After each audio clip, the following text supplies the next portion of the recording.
வயநாடு கோர தாண்டவத்துடைய பிடியில சிக்கி தவிக்கிற பல உயிர்களுக்கு மத்தியில கடவுள் ஏன் யாரையும் காப்பாத்தல அப்படின்னு இந்த குட்டி சிறுமி எழுதி இருக்கிறது பலரையுமே சோகத்துல ஆழ்த்திருக்கு.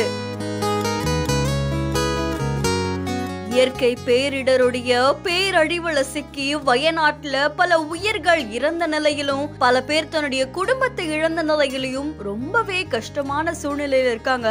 உலக நாடுகளே வேதனைப்படுற மாதிரி இந்த நிகழ்வு ரொம்ப மோசமா அடைஞ்சிருக்கு. இதை தொடர்ந்து இந்த வயநாடு சம்பவம் தொடர்பா நிறைய பேர் அவங்களுடைய கருத்துக்களை தெரிவிச்சுட்டு வராங்க. இந்த நிலையில தான் கேரளாவை சேர்ந்த ஒரு 8 வயசு சிறுமி அவங்களுடைய டைரியில ஒரு உருக்கமான பதிவு எழுதியிருக்காங்க. அதுல என்ன சொல்லியிருக்காங்க அப்படின்னா, இன்னைக்கு என்னுடைய பள்ளி விடுமுறை, நான் டிவியை போட்டு பார்த்தேன். அப்ப நியூஸ்ல இந்த வயநாடுடைய கோர சம்பவம் பத்தி நான் பார்த்தேன். நிறைய பேர் அழுகிறத பார்த்தேன். நிறைய பேர் இறந்துட்டாங்க இந்த வெள்ளத்துல, நிறைய பேரை மீட்டுட்டாங்க. இருந்தாலும் நிறைய வீடுகள் இழந்து போய் ரொம்பவே கஷ்டப்படுறாங்க.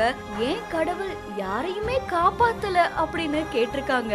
இது பலரையுமே சோகத்துல ஆழ்த்தி இருக்கு. நிச்சயமா இப்படி ஒரு இயற்கை பேரிடர் நடக்கும் போது நம்ம நம்பி இருந்த கடவுள் நம்மளை காப்பாத்தலே அப்படின்ற ஏக்கம் நிறைய பேருக்கு தோன்றி இருக்கலாம். அத ஒரு குழந்தை தன்னுடைய டைரியில எழுதி இருக்கிறது இப்போ சமூக வலைத்தளங்கள்ல வைரலா பரவிட்டு இருக்கு. இன்னமும் பல பேரு வயநாடுக்கு ப்ரே பண்ணுங்க அப்படின்னு சொல்லி எழுதியிருக்காங்க.